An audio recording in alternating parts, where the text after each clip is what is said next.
Hello, beautiful people, and welcome to BipolarLines, your lifeline for honest, unfiltered conversations about loving someone with bipolar disorder. I'm Brooke. And I'm Laura, and we're here to talk about a topic kind of related to us in a different way, but Sharon and Ozzy Osbourne and his struggles with substance use disorder. Yes.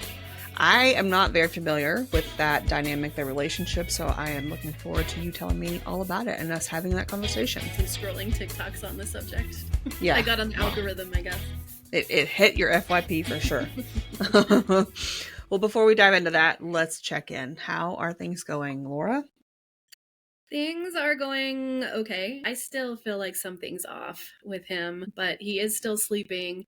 He does want to look for a new job because the job that he's at, he could make more money, and they won't. They're hiring people that now make more money than him, but they won't give him a raise to equate to that, and they're underneath him. And so I'm not quite sure why that is, but he knows, like, he's a skilled person, so he knows he can get another job somewhere else for a higher salary. He'd like to stay with this company because this company's been amazing. I think he's been in 3 manic episodes during the time he's been with this company, and he's been on short-term disability all those times, and they've always had him come back, and they've been cool about it. And so I mean, that part is like so awesome, and he doesn't want to leave it, but at the same time he's like, I could be making more money and I want to, which I get.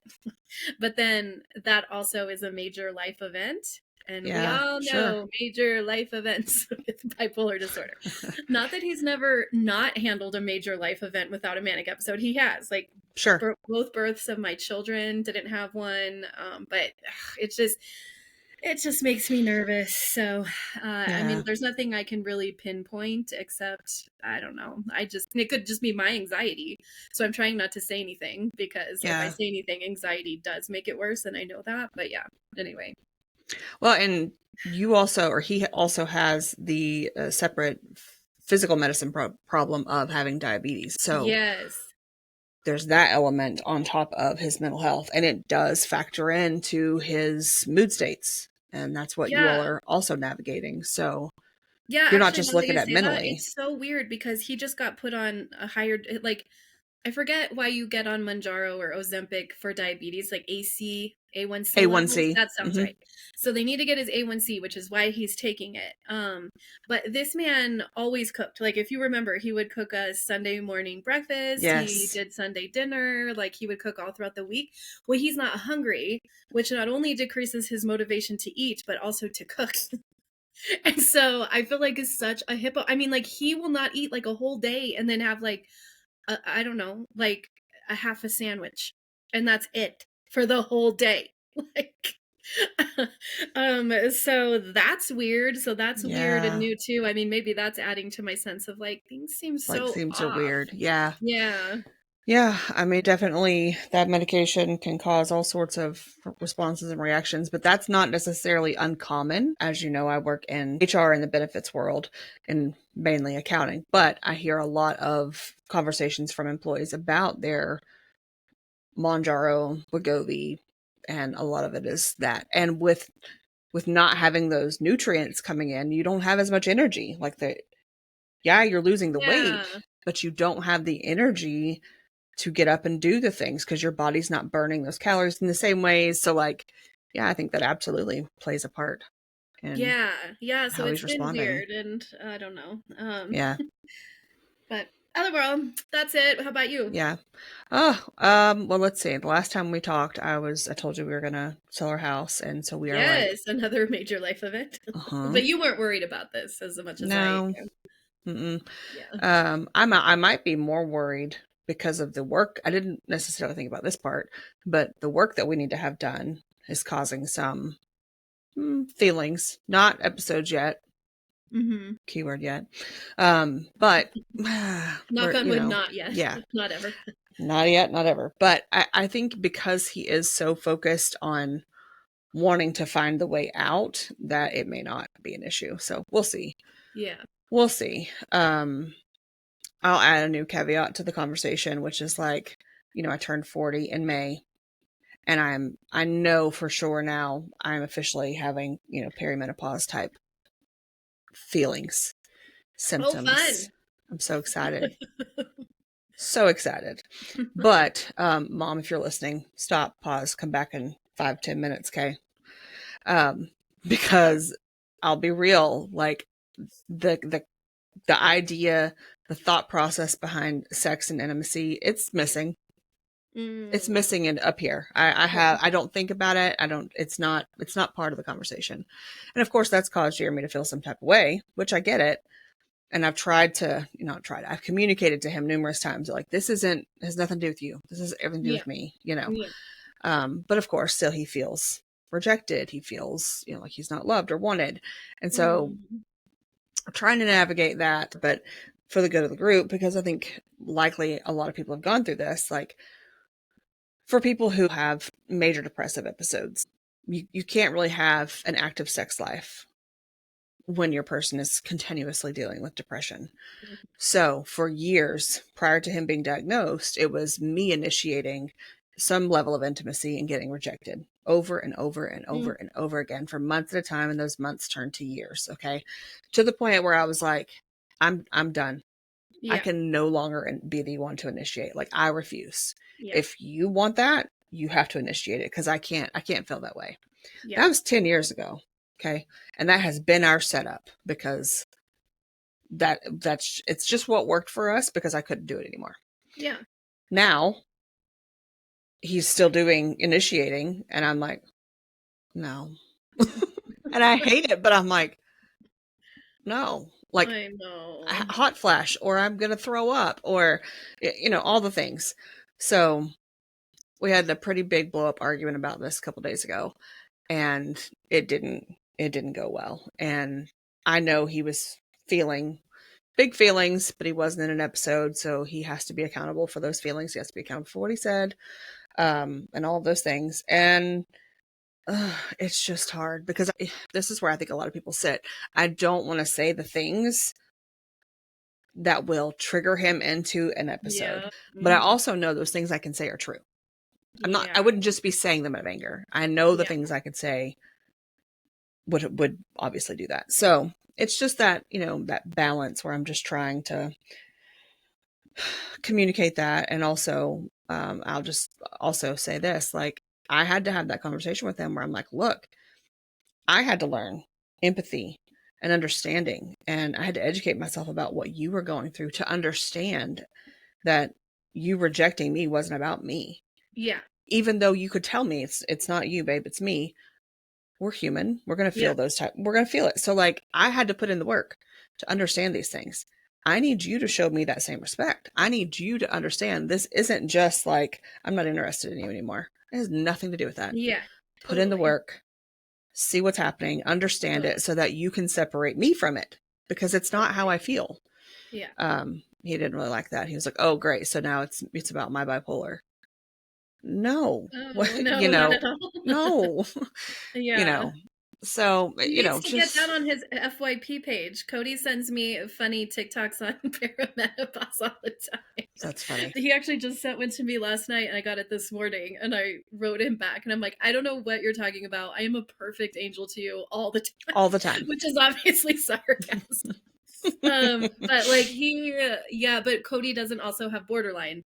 Yep. So that borderline diagnosis is really, I think, gonna be trickier for you guys to Yes. navigate, because Yes. Cody doesn't have that. So you know what his philosophy is with me? He's like, if I don't try, I won't know. And so he's like, I don't care if you reject me 50 times and the one time went through, I'm just gonna keep trying.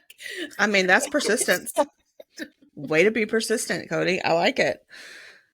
That's funny. But yeah. And we have these conversations, and I'll talk with my friend Ashley about it. And I keep going back to that conversation where, on the interview, he was like, "No, I don't have a borderline diagnosis." And I'm like, Mm, I need there to be that silent, awkward pause long enough for him to go, mm-hmm. hmm, because yes, you do. And Yeah. you still have all of these same responses and reactions. I get that doctor, and I'm not a doctor, said that you no longer qualify, but those tests are also done in a positive, in a calm environment, based on his answers to questions, not his actual responses to situations. So anyway, That's interesting. and I've left it alone, as you all probably heard if you listened to his interview. I'm like, okay, well, that doctor said that you were in remission. So moving on, because it doesn't do me any good to be like, yes, you do. You have this. Because then he's going to be like, all you care about's a label. No, Right. nah. But anyway, so yes, it does make navigating those conversations harder. Because he's just going to have more emotional outbursts that are, as he'll call them, passion fueled. And I'm like, no, it's more like rage because you bottle everything up. But anyway, Did he ever? You know what I think? I don't know the background necessarily between like his like your guys's like lineage, like parents and grandparents, but I feel like the men in my family are all pretty emotionally extremely emotionally immature, all of them, my dad, my brother, everybody. But one thing that they do have is being married in longevity. So like there's very little divorce, and every man has had to go through this with his wife, and huh, it's generally understood. Like my brother knew when it was happening to my sister-in-law, like, oh, dad, here it comes. Like, we knew it was going to happen. And my dad commiserates, like, yep, you just got to leave them be or whatever. Like, and I feel like, and they're like, not emotionally mature. Like, they didn't even go research it. yeah, They didn't go learn about it. They just knew that this time of life comes. And I just remember my brother even told Cody, like, he's like, oh, and he, like, at a birthday, he's like, you know what? They start going crazy. You just leave the house, find yourself a project, go work on a car. give Like, him it's some just like an space. understood where they didn't even have to go research it. But did Jeremy ever have to experience, did he experience that? Did he see his mom go through it, or does he have other men who know this is a thing? I don't think so. Now in 2025, I think that we could all look at it and go, "Oh, well, that yeah, his mom was going through perimenopause, menopause, whatever." I don't know that at that time that's what it was identified to be. No, I don't think he truly got it or understood it. And he only has, he has one sister. She's old. She's older than us, so I don't know that they talk about it at all. But yeah, Yeah, then that no, would be hard. Like if you had hmm no background really, and right, then yeah, and then it's even more personal because it's like your wife. So hmm hmm yeah. Yeah, and he is so sensitive to tone shifts that it's just going to make this pretty difficult. Yeah. And I know he's sensitive to tone shifts, so I do a lot of prep work before we have these conversations. But let me just tell you, that give a fuck thing was out the window the other day, and I was like, oh my god. So yeah, that's where I am trying to get the house. We've had roofers come in and do estimates and flooring estimates and all these things, and hot flashes and all the things. And I'm like, I don't want to do this, Ugh, that's you right. know. But today, we're moving our oldest out. She's getting her own place for the first time. Oh my gosh. So we're leaving the house in about an hour or two from now to go do that. And How do you and feel about that? Laura, I'm trying not to think about it, frankly. It's like she moved out before, went to the dorms, right? So Yeah, this isn't new, but like, right. but now you have to be a big girl and like you're paying rent and your utilities and Yeah, you have a home base that's not a yeah, dorm. So I'm super excited for her. Um, it's just sad, I guess. yeah. She's not moving all of her stuff out of her bedroom, so like all that will stay. Um, it's a fully furnished place. Really sweet deal that they got with through friends of friends of people that she's living with. She's living with two girls, so really sweet deal. Like you couldn't pass it up, sort of situation in a guest house in a nice neighborhood, 10 minutes from campus. That's So like, awesome. yeah, Yeah, very cool. And I'm happy that this is her first living on her own situation because it's not so like financially exhausting and overwhelming for her. yeah. So that's cool. It'll just be hard because she's been home again since it's 2025. So like, I don't know, over a year now. And now Mm, she's going to be gone again. And I think I've yeah. mentioned this before, but like me and Addie, we are very much the same vibe type people. And Zoe and Jeremy are very much the same vibe type people. So she's my other quiet, fun, introverted nerd, you know? Yeah, you guys, is it you and her that play like Fortnite together or something? Yep. Yeah, we Yeah. played Fortnite numerous times. Zoe will play with us too, but it's just a different vibe because she's more outgoing, she's more extroverted, she just has more high energy, Yeah. et cetera, et cetera. But yeah, so it'll just be another adjustment. So Yeah. just a lot going on. And Zoe started high school on Friday. Jeez, So that is a lot going on. Wow. yeah, freshman year, y'all. My baby is a Your freshman. baby's a freshman. I know, it's crazy. Ah. So yeah, that's a long life update, but that's what's happening. That's a lot. Some days, some periods of our life are like that. I call them Yes. seasons, right? I try to remind Yes. people if you're in a hard season, it is a season. It can't last forever. That's right. It feels like it can, but it can't. Absolutely. Yeah, So, yeah. indeed. All right, so teach me all the things, Laura, about Ozzy, Osbourne, and Sharon. Okay, I am far from an expert on this couple. This is what I have derived from TikTok. So take Okay, with it what you will. got it. What I do know is that Sharon was his manager, and they met very young. They met when she was 18, and he was older than that and had had a previous family. But I truly feel like it. I think it's generally understood lore that they are soulmates. Like everyone knows that. Like it's generally understood across the board. And a lot of people would say, they don't even think Ozzy would be alive this long had it not been for Sharon being Hmm. in his life. And so not only was she like wife, partner, they had 3 kids together, had a whole life together. He's this like massive rock star. And they went through literally all the things. So they went through he had substance use disorder. And so and it was with everything. It was like alcohol, drugs. I feel like there's other stuff in there. But suffice it to say, like there were periods of his life he was in active addiction. There were periods of life he was sober. So she knew the real Ozzy. She knew the Hmm. addicted Ozzy. She knew all of these elements of him. Gotcha. And there were times that he was in and out of like sobriety, like getting sober, relapsing, all the stuff. Gotcha. During one particularly bad incident, he was in active addiction. There was somewhere where he came down and very, from what the TikTok lore says, very like unemotionally, he just said, "They're telling me I have to kill you." And she was like, "Excuse me?" And he very calmly goes and tries to strangle her to death. And luckily she got away. She even tells the story like on The View from I was watching her tell the story. And Gotcha. she did get away. He went into rehab. When he found out what he'd done the next morning, he had no memory of it. And he was in like a jail in Amsterdam. And the person was like, he was like, "Why am I here? Like, what am I Sure. doing here?" And the Dang. person told him, "Well, you tried to kill your wife." And he was like, "What?" And like you could see, like even when he was telling the story, he was like, "I couldn't do that, Sharon. She's my everything. Like I can't." Like it was just genuine. When you see both of them talk, I Hmm. feel I get a genuine vibe from them, and I feel like a lot of other people do too. So, anyways, Yeah. that's obviously horrific.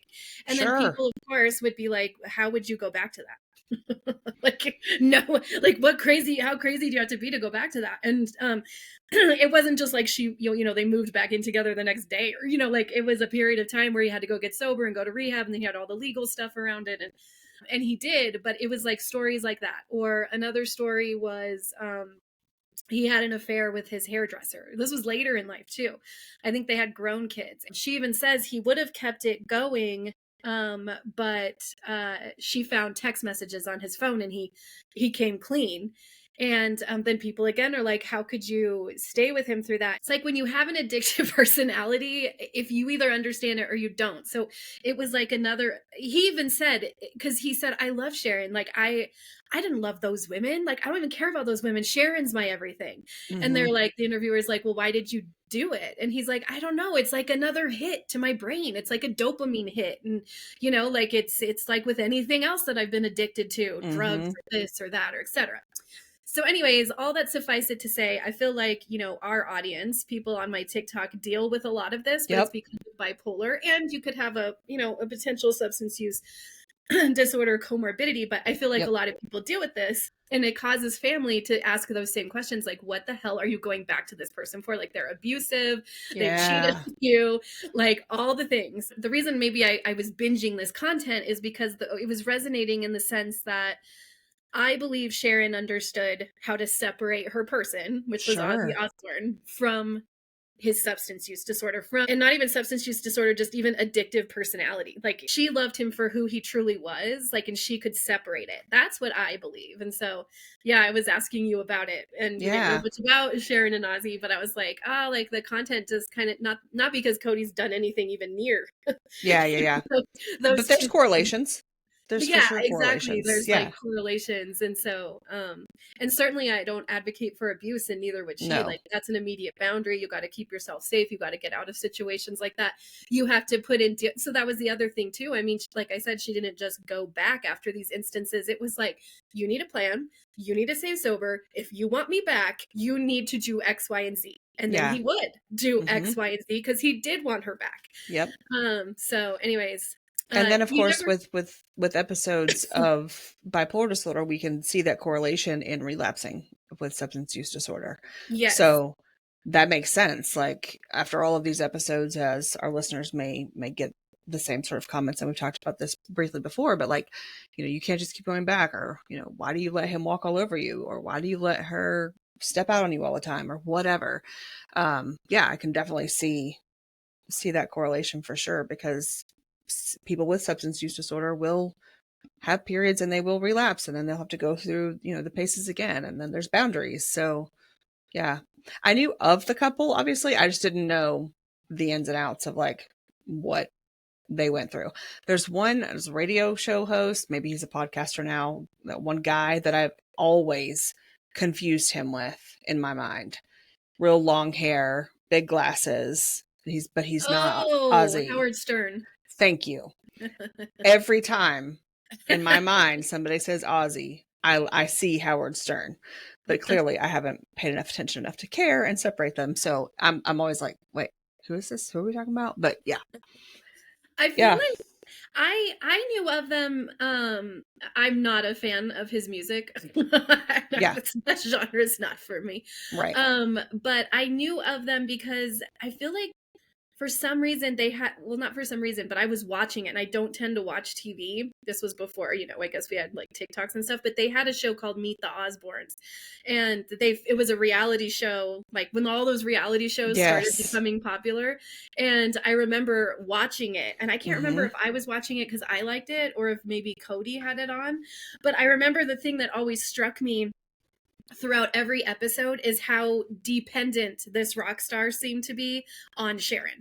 Hmm. It was so obvious he needed this woman. Like, I Wow. mean, and he was always, it almost became a joke because, I mean, he would be like, Sharon, Sharon, like anything he was doing, he would be like calling her name. Like, Oh, that was just like a tagline in every episode. wow. Ozzy was always calling for Sharon. And, I just remember thinking, like, my God, like, is this man so helpless? Like, he's always calling for Sharon, You like, for can't the do anything without thing. her. Yeah, Mm. so that's what I remember from it. And then just also being like, wow, like they're raising their kids so differently than how I was raised, because I was in ultra conservative religious family. And they were like rock stars who, like, they let their kids cuss, they cussed, like. Yeah, they do all the things. They're exposed a lot earlier. Yeah. Yeah. No, I get that. Yeah, so I guess that's how I knew about it. But yeah, like the videos of her at the funeral, like she looks like a broken, frail woman that did Oh, lose her soulmate, so for sure. sad. So Yeah, sad. Is yeah. it true, or do you know that if Ozzy's last tour, I don't know, tell me if I'm wrong, but like his last performance or tour was essentially his, like, designed by them as his final send off? Did I he don't go know that. somewhere to go through that process of assisted suicide? Like, is that true, or do you know? I don't know that. Okay. Yeah. I know that, wasn't it called his farewell tour? That was a thing, but I don't know when. Yeah, I I don't don't know either. anything about the tour or anything like that. Okay. I was Yeah, just curious except like because maybe what I've seen peripherally, because I was more just interested, like what I'm always interested in is that love story part of it. sure, Um, sure. which also kind of, I don't know if you feel this way, Brooke, but I was like reflecting on it where So I have this family member, and she had told me once, like, you and Cody have something different than what I have. And she's like, I how did she frame it? Like, would you rather have like this like epic love story, or would you rather just have a consistent love? Just constant, kind of boring, nothing epic, but consistent.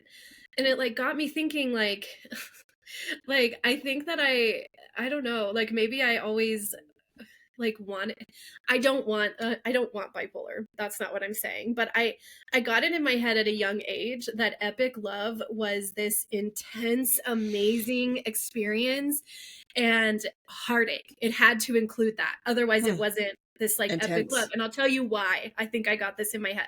My favorite movies when I was a teenager were the Titanic. Loved that story, loved it, obviously tragic. Yes. Something with Nicolas Cage and Meg Ryan, City of Angels, Yep. maybe, City of where they have Angels. an epic love and she dies on a bike. Hmm. And then what was my third one? The Notebook. And the Notebook, they just that's Okay. my favorite. Clearly, clearly, love was defined in tragedy and heartbreak for you. Yep, that Yeah, yeah. tracks. And then, Dang. ironically or not ironically, or I don't know, like that's exactly what I feel like I have. And that's exactly what a lot of people on my TikTok will say. I don't know if you would classify yours as that, Brooke, so I'll let you speak in a minute. But I do know that on a thread once in a TikTok, a lot of people were like, yeah, it's exactly that. It is the highest of the high. It's the best feeling that you'll ever have. Like, you wish everybody felt that way. And it's so, so good. But then when it's bad, it's the worst of the worst. It is hell on earth. It is, and it's so like, I hate to use this as a pun, but it's so bipolar. Hmm. Like, and no, there's not this little like my my family member was saying, it's not a consistent but at least constant love, and it might not be so high, but it Hmm. also doesn't get so low. So anyways, what would you rather Yeah. have, and what do Ooh. you have? I think in the beginning we had that really high, um, epic love, Mhm. absolutely. And then, but let me pause by saying I already had a kid. So like my mentality of going into this relationship wasn't free and easy, if that Yeah, that helps. makes sense. So that changed the game a little bit. But and there's so much that's changed over time. But I would say that yeah, we do tend to be more in that high, low, low. And here's why I say that though. It's like because of those intense feelings, we don't know how to be in love at that constant, at that consistent level. It's like you think something's wrong when life becomes Yeah, boring. totally. Oh my god, that's so true. And you're like, no, this is actually just normal. Like Right. that is something that like that actually I mentioned before in our little life update, like that was part of our conversation. Like it's okay to just exist. Yeah. Like it's okay to just coexist. Like we don't it's not Uh-huh. we Uh-huh. can just coexist, and I can go to work and come home, and it can be okay. But when you are used to those really high highs and those really low lows, it is so uncomfortable to not have anything. And Mm-hmm. I think there are a few different types of people in this world. Ones that will start drama because they cannot stand that uncomfortable stability period. Like they don't know how to just be. And Mm-hmm. then ones that will fill their time with all these projects and things because they don't know how to just sit still. And then Uh-huh. there are people who are comfortable in that space, Yeah. and it's not usually both people are comfortable in that space unless your relationship is built on that consistent love. Right, exactly. So like that's hard, but if you know that as we have experience, because we're always looking for that stability period as spouses that love someone with bipolar disorder, it's understanding that dynamic that once you're in it, that that is okay, that Right. it's okay to get comfortable in that spot, Yeah. and that's hard to do. But yeah, I think in the beginning for us it was really high highs, not a lot of low lows, and then we leveled out pretty well, and then it was just a lot of low lows. So we didn't Mm-hmm. have a lot of like up down. It was a lot of like really really really high for a long Yeah. time, then it was really really really low for a long time, Mm-hmm. you know. So when we're finally back at baseline and stable, we're like, do we go on a date? Is that what Yeah. we do? Like, Yeah. I'm tired. I don't want to go on a date. Is it okay to just go to I'm bed? old. I just want to go to bed, you know?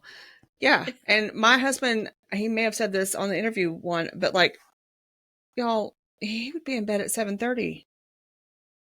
He would, if it didn't Yeah. bother him that the rest of us were awake. Yeah. He'd be in bed at 7:30. I mean, by 8:30, I asked him last night. So it's today's Saturday, right? Yeah. So it was a Friday night. It was 8:30, and I was like, "Hey, do you want to watch a movie?" He was like, "Not this late." And I was like, "Okay, it's late. It's 8:30. It's Friday." And he was like, "I have to get up early and give a lesson." And I was like, "Your lesson's at 11." And he was like, "Yeah, okay." What?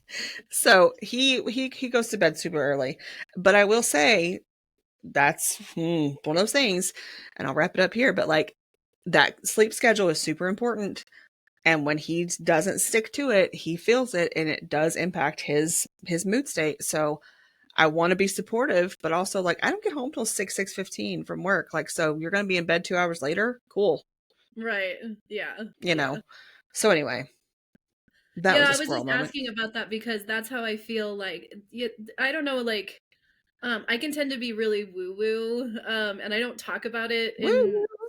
yeah, and I don't talk about it because for one, that can be a trigger for Some people with people, mental illness, so I'm not out here actively wanting people to be woo-woo. But right? just the terms like soulmate, we understand those terms, but there's one called twin flame. And when I was like researching this and like a lot of twin flames are soul like you can have many soulmates, the people that you just if you buy into this, okay, I won't Sure. get too woo-woo, but just Okay.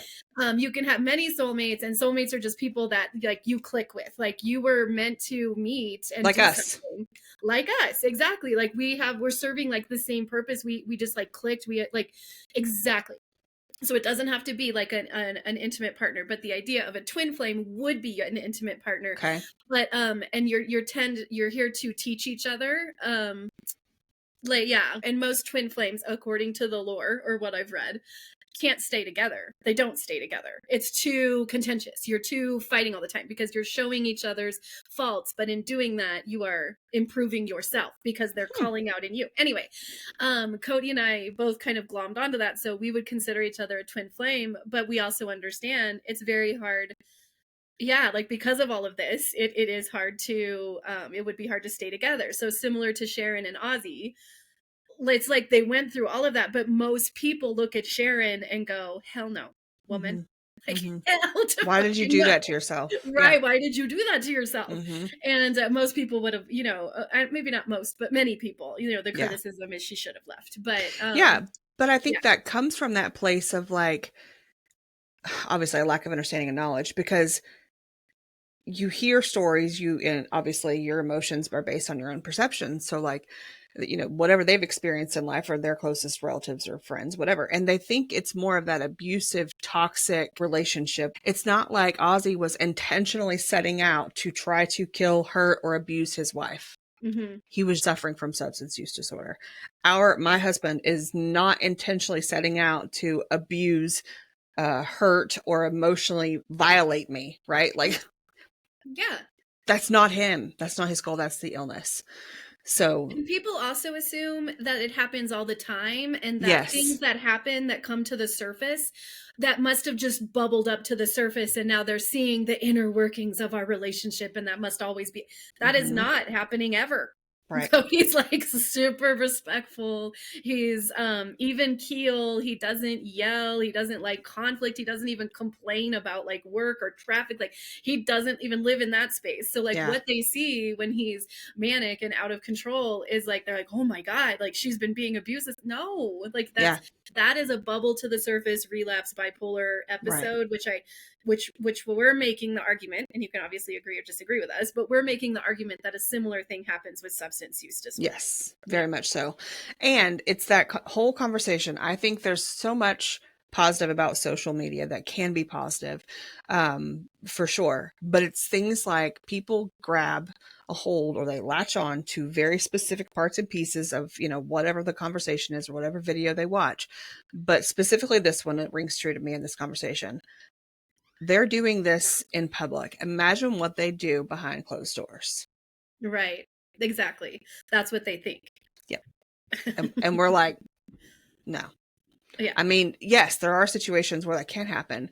We are saying that's not what we're not allowing that. We're not promoting that by any stretch of the imagination, but they are episodic and there's a reason behind it, along with, similarly to substance use disorder with Ozzy and Sharon.